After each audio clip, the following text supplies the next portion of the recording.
Alright, so now we're going to talk a little bit about how to check in with yourself. How can you figure out where you're at in any moment, okay? And we'll use the technique that we'll just call the relief-ometer, for lack of a better word. So what you'll want to do is, in different settings, in different levels of stress, right? So at home, sitting there watching TV versus, like on the bus super late for work versus just got off the phone talking about something stressful, take these different opportunities to check in with yourself. And so you want to close your eyes and you'll want to focus on steady, calm breathing. And as you do that, allow your body to relax. When you feel a giant sense of relief, so when you feel like you've just come down 10 pegs or whatever, that means that your stress level was actually quite high. If you don't notice a huge shift, that means that you were closer to that middle ground, that normal operating system. That is the check-in part first. The second part is to learn how to scan your energy field. And you can either do this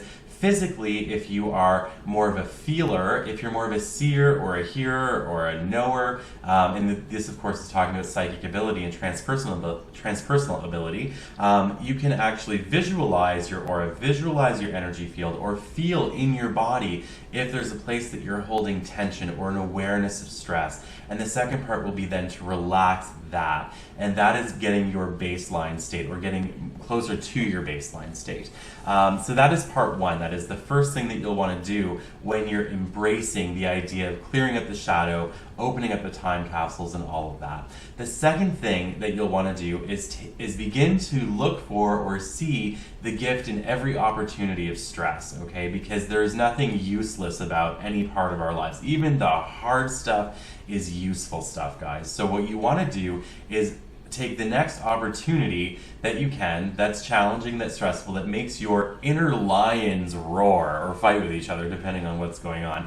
You'll want to take that opportunity to sit in that anger, frustration, sadness, guilt, fear, insecurity, whatever it is, and understand that as those things come up and that need for control begins to bubble up, what that is your ego stepping in and saying, I will maintain the current state of being survival, okay, whether it's good or bad. The ego's job is to maintain the current state of being survival.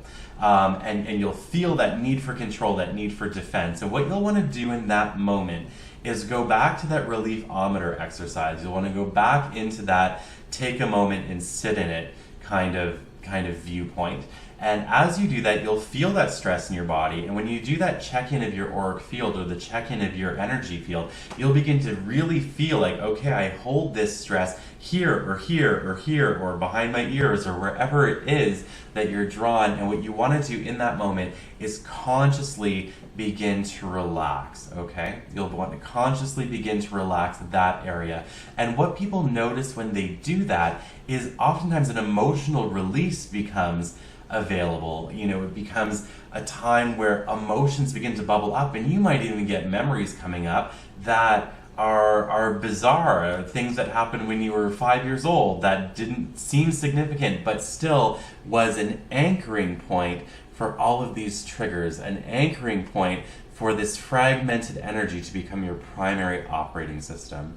So give that a whirl. This was part 2 of this video series. The next part will be available soon. And just work with this one step at a time, and please be patient as you go through this. Our self-work is never ever comfortable. Healing is never comfortable. If it's comfortable, you're probably not doing it to its fullest capacity, okay? But go slow with this. You don't have to do this every time you have those emotions come up, but it can be helpful to do it sooner than later in a quantity that is helpful for you, okay? A quantity that is helpful for you. Some people are better with low and slow, some people are better with balls to the wall. It is completely up to you which path you take, but please be patient with yourself. It will take time. Healing does not have to be super complex and complicated. Our bodies heal and repair themselves. Our minds heal and repair themselves. Our emotions do. Our spirit does. All of that. So all you're doing is bringing the moment into alignment where those natural capabilities within you